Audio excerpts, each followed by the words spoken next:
आप सुन रहे हैं मुंशी प्रेमचंद का प्रसिद्ध उपन्यास गोदान भाग 33 का अगला भाग। इधर जब से मंगल को चेचक निकल आई थी, मेहता को भी बड़ी चिंता हो गई थी। अक्सर कमरे में जाकर मंगल को व्यथित आंखों से देखा करते। उसके कष्टों की कल्पना करके उनका कोमल हृदय हिल जाता था। उसके दौड़ धूप से वह अच्छा हो जाता तो पृथ्वी के उस छोर तक दौड़ लगाते। रुपए खर्च करने से अच्छा होता तो चाहे भीख ही मांगना पड़ता, वह उसे अच्छा करके ही रहते। लेकिन यहाँ कोई बस ना था। उसे छूते भी उनके हाथ कांपते थे, कहीं उसके आंवले ना फूट जाएं। मालती कितने कोमल हाथों से उसे उठाती है, कंधों पर उठाकर कमरे में टहलाती है और कितने स्नेह से उसे बहलाकर दूध पिलाती है। यह वात्सल्य मालती को उनकी दृष्टि में ना जाने कितना ऊंचा उठा देता है। मालती केवल रमणी नहीं है, माता भी है, और ऐसी वैसी माता भी नहीं, सच्चे अर्थों में देवी और माता और जीवन देने वाली, जो पराये बालक को भी अपना सकती है। जैसे उसने मातापन का संचय सदैव किया हो और आज दोनों हाथों से उसे लुटा रही हो। उसके अंग अंग में मातापन फूटा पड़ता था, मानो यही उसका यथार्थ रूप हो। यह हाव भाव, यह शौक श्रृंगार उसके मातापन के आवरण मात्र हो, जिसमें उस विभूति की रक्षा होती रहे। रात का 1 बज गया था। मंगल का रोना सुनकर मेहता चौंक पड़े।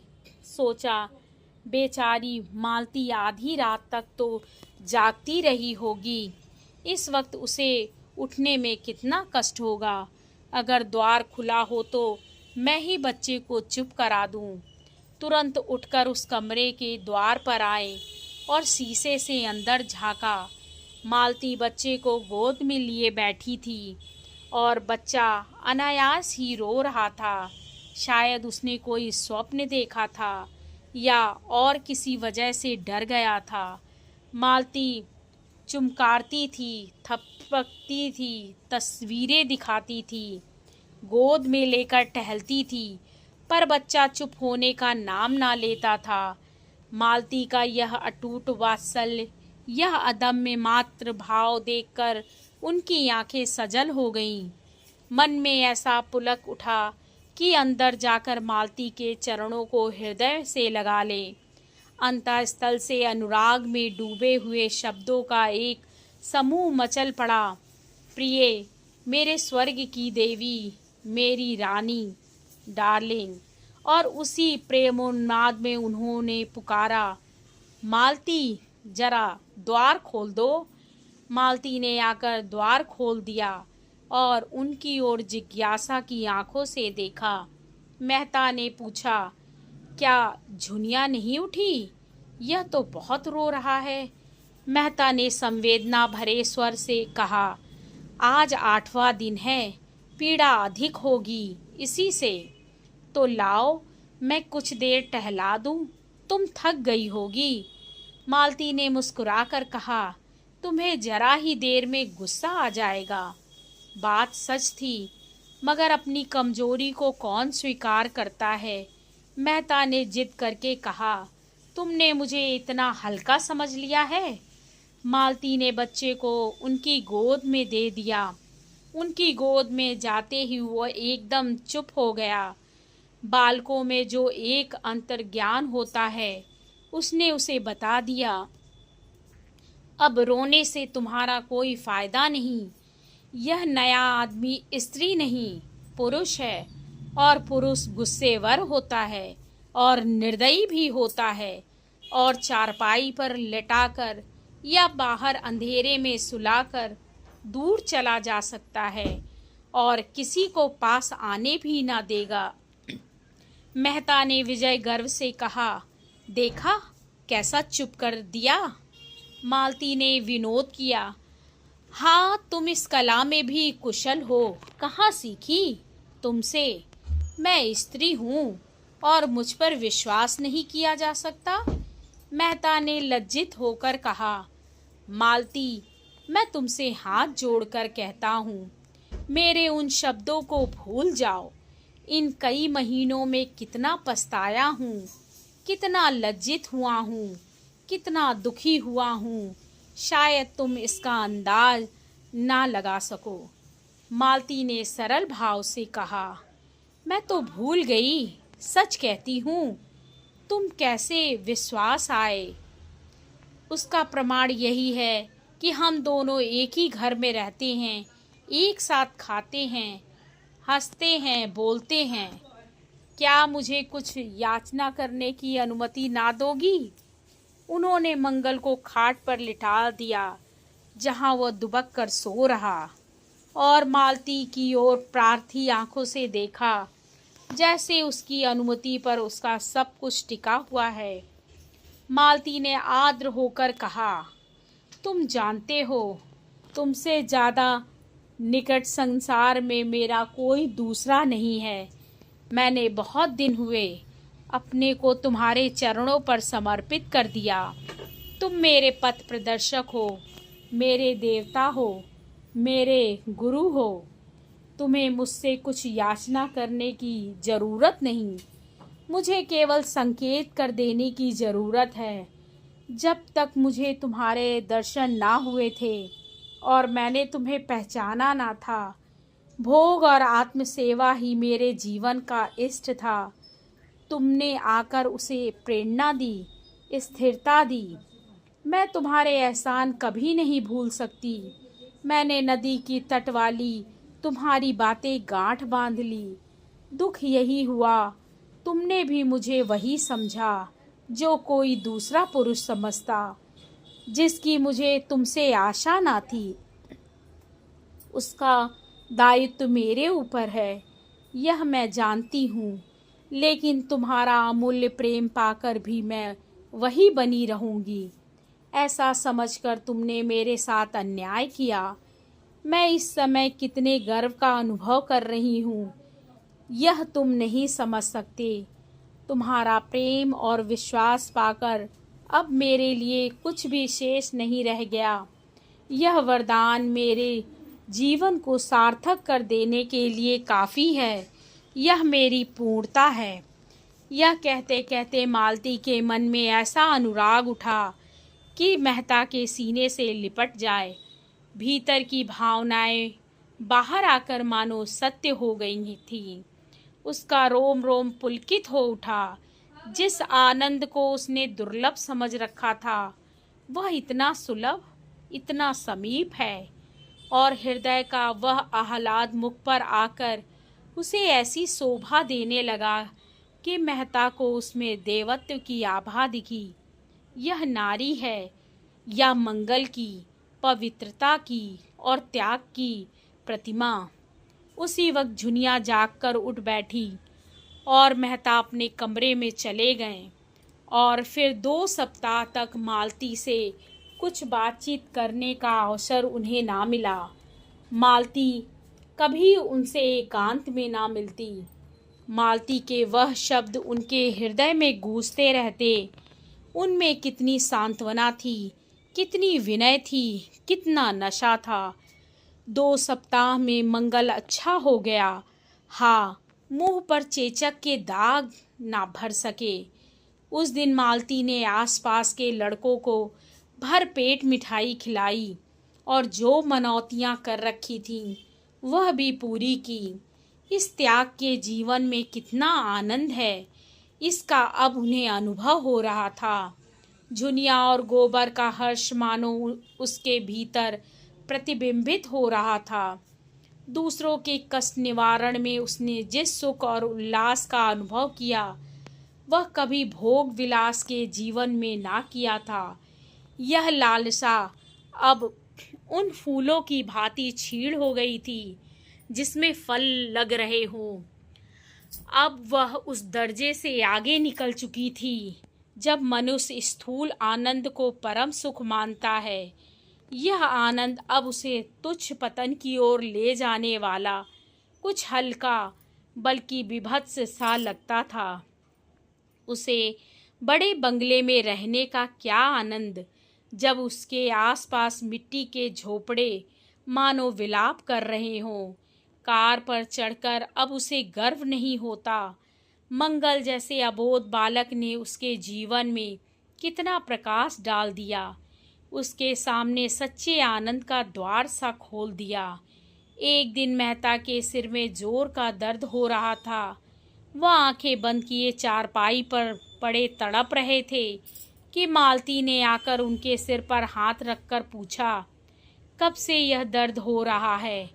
मेहता को ऐसा जान पड़ा, उन कोमल हाथों ने जैसे सारा दर्द खींच लिया। उठकर बैठ गए और बोले, दर्द तो दोपहर से ही हो रहा था और ऐसा सिर दर्द मुझे आज तक नहीं हुआ था, मगर तुम्हारे हाथ रखते ही सिर ऐसा हल्का हो गया है, मानो दर्द था ही नहीं। तुम्हारे हाथों में यह सिद्धि है। मालती ने उन्हें कोई दवा लाकर खाने को दे दी और आराम से लेट रहने की ताकीद करके तुरंत कमरे से निकल जाने को हुई। मेहता ने आग्रह करके कहा, जरा 2 मिनट बैठोगी नहीं? मालती ने द्वार पर से पीछे सिर कर कहा, इस वक्त बातें करोगे तो शायद सिर दर्द होने लगे, आराम से लेटे रहो। आजकल मैं तुम्हें हमेशा कुछ न कुछ पढ़ते या लिखते देखती हूँ। 2-4 दिन लिखना पढ़ना छोड़ दो। तुम 1 मिनट बैठोगी नहीं? मुझे एक मरीज को देखने जाना है। अच्छी बात है, जाओ। मेहता के मुख पर कुछ ऐसी उदासी छा गई कि मालती लौट पड़ी और सामने आकर बोली, अच्छा कहो, क्या कहते हो? मेहता ने बेमन होकर कहा, कोई खास बात नहीं है। यही कह रहा था कि इतनी रात गए किस मरीज को देखने जाओगी? वही राय साहब की लड़की है, उसकी हालत बहुत खराब हो गई है, अब कुछ संभल गई है। उसके जाते ही मेहता फिर लेट रहे। कुछ समझ में नहीं आया कि मालती के हाथ रखते ही दर्द क्यों शांत हो गया। अवश्य ही उसमें कोई सिद्धि है और यह उसकी तपस्या का, उसकी कर्मण्य मानवता का ही वरदान है।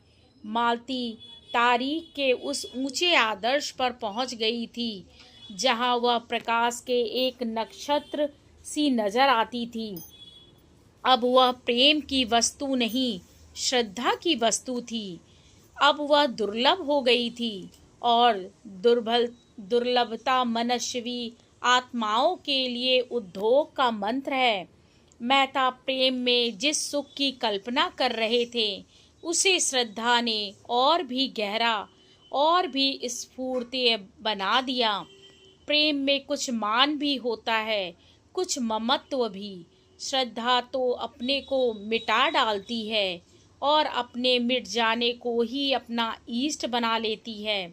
प्रेम अधिकार करना चाहता है, जो कुछ देता है उसके बदले में कुछ चाहता भी है। श्रद्धा का चरम आनंद अपना समर्पण है, जिसमें अहम्यता का ध्वंस हो जाता है। मेहता का बृहत ग्रंथ समाप्त हो गया था, जिसे वह 3 साल से लिख रहे थे और जिसमें उन्होंने संसार के सभी दर्शन तत्वों का समन्वय किया था।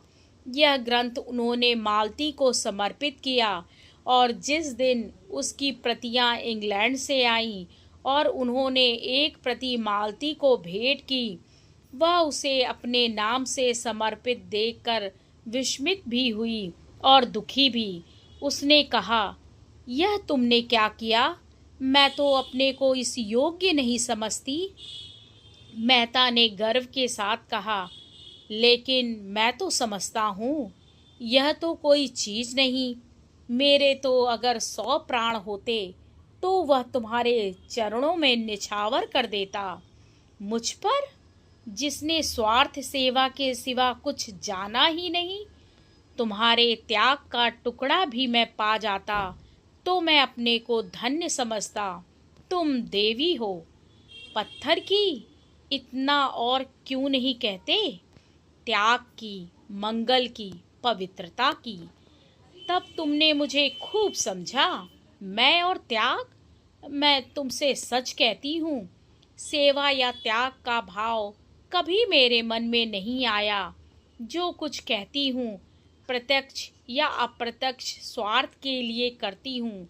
मैं गाती इसलिए नहीं कि त्याग करती हूँ या अपने गीतों से दुखी आत्माओं को सांत्वना देती हूँ, बल्कि केवल इसलिए कि उससे मेरा मन प्रसन्न होता है। इसी तरह दवा दाई भी गरीबों को दे देती हूँ, केवल अपने मन को प्रसन्न करने के लिए। शायद मन का अहंकार इसमें सुख मानता है। तुम मुझे ख्वामखा देवी बनाए डालते हो। अब तो इतनी कसर रह गई है कि धूप दीप लेकर मेरी पूजा करो। मेहता ने कातर स्वर में कहा, वह तो मैं बरसों से कर रहा हूँ मालती, और उस वक्त तक करता जाऊंगा जब तक वरदान ना मिलेगा। मालती ने चुटकी ली तो वरदान पा जाने के बाद शायद देवी को मंदिर से निकाल फेंको। मेहता संभल कर बोले, तब तो मेरी अलग सत्ता ही ना रहेगी। उपासक उपास्य में लय हो जाएगा। मालती ने गंभीर होकर कहा, नहीं मेहता, मैं महीनों से इस प्रश्न पर विचार कर रही हूँ और अंत में मैंने यह तय किया है कि मित्र बनकर रहना स्त्री पुरुष बनकर रहने से कहीं सुखकर है। तुम मुझसे प्रेम करते हो, मुझ पर विश्वास करते हो और मुझे भरोसा है कि आज अवसर आ पड़े तो तुम मेरी रक्षा प्राणों से करोगे। तुम में मैंने अपना पथ प्रदर्शक ही नहीं, अपना रक्षक भी पाया है। मैं भी तुमसे प्रेम करती हूँ, तुम पर विश्वास करती हूँ और तुम्हारे लिए कोई ऐसा त्याग नहीं है जो मैं ना कर सकूं। और परमात्मा से मेरी यही विनय है कि वह जीवन पर मुझे इसी मार्ग पर दृढ़ रखे। हमारी पूर्णता के लिए, हमारी आत्मा के विकास के लिए और क्या चाहिए। अपनी छोटी सी गृहस्थी बनाकर हमारी आत्माओं को छोटे से पिंजड़े में बंद करके अपने दुख सुख को अपने ही तक रखकर क्या हम असीम के निकट पहुंच सकते हैं? वह तो हमारे मार्ग में बाधा ही डालेगा। कुछ विरले प्राणी ऐसे भी हैं जो पैरों में यह बेड़ियां डालकर भी विकास के पथ पर चल सकते हैं और चल रहे हैं। यह भी जानती हूँ कि पूर्णता के लिए पारिवारिक प्रेम और त्याग और बलिदान का बहुत बड़ा महत्व है, लेकिन मैं अपनी आत्मा को उतना दृढ़ नहीं पाती। जब तक ममत्व नहीं है, अपनापन नहीं है, तब तक जीवन का मोह नहीं है, स्वार्थ का जोर नहीं है। जिस दिन मन में मोह आसक्त हुआ और हम बंधन में पड़े, उस क्षण हमारा मानवता का क्षेत्र सिकुड़ जाएगा। नई नई जिम्मेदारियां आ जाएंगी और हमारी सारी शक्ति उन्हीं को पूरा करने में लगने लगेगी। तुम्हारे जैसे विचारवान प्रतिभाशाली मनुष्य की आत्मा को मैं इस कारागार में बंद नहीं करना चाहती। अभी तक तुम्हारा जीवन यज्ञ था जिसमें स्वार्थ के लिए बहुत थोड़ा स्थान था। मैं उसको नीचे की ओर ना ले जाऊंगी। संसार को तुम जैसे साधकों की जरूरत है जो अपनेपन को इतना फैला दें कि सारा संसार अपना हो जाए। संसार में अन्याय की, आतंक की, भय की दुहाई मची हुई है। अंधविश्वास का, कपट धर्म का, स्वार्थ का प्रकोप छाया हुआ है। तुमने यह आर्त पुकार सुनी है, तुम भी ना सुनोगे तो सुनने वाले कहाँ से आएंगे। और असत्य प्राणियों की तरह तुम भी उसकी ओर से अपने कान नहीं बंद कर सकते। तुम्हें यह जीवन भार हो जाएगा अपनी विद्या और बुद्धि को, अपनी जागी हुई मानवता को और भी उत्साह और जोर के साथ उसी रास्ते पर ले जाओ। मैं भी तुम्हारे पीछे पीछे चलूंगी। अपने जीवन के साथ मेरा जीवन भी सार्थक कर दो। मेरा तुमसे यही आग्रह है। अगर तुम्हारा मन सांसारिकता की ओर लपकता है, तब भी मैं अपना काबू चलते तुम्हें उधर से हटाऊंगी। और ईश्वर ना करे कि मैं असफल हो जाऊं, लेकिन तब मैं तुम्हारा साथ 2 बूंद आंसू गिराकर छोड़ दूंगी और कह नहीं सकती मेरा क्या अंत होगा, किस घाट लगूंगी। पर चाहे वह कोई घाट हो, इस बंधन का घाट ना होगा। बोलो, मुझे क्या आदेश देते हो। मेहता सिर झुकाए सुनते रहे। एक एक शब्द मानो उनके भीतर की आंखें इस तरह खोले देता था जैसी अब तक कभी ना खुली थी। वह भावनाएं जो अब तक उनके सामने स्वप्न चित्रों की तरह आई थी, अब जीवन सत्य बनकर स्पंदित हो गई थी। वह अपने रोम रोम में प्रकाश और उत्कर्ष का अनुभव कर रहे थे। जीवन के महान संकल्पों के सम्मुख हमारा बालपन हमारी आंखों में फिर जाता है। मेहता की आंखों में मधुर बाल स्मृतियां सजीव हो उठी जब वह अपने विधवा माता की गोद में बैठकर महान सुख का अनुभव किया करते थे। कहाँ है वह माता, आए और देखे अपने बालक की इस सुकीर्ति को। मुझे आशीर्वाद दो, तुम्हारा वह जिद्दी बालक आज एक नया जन्म ले रहा है।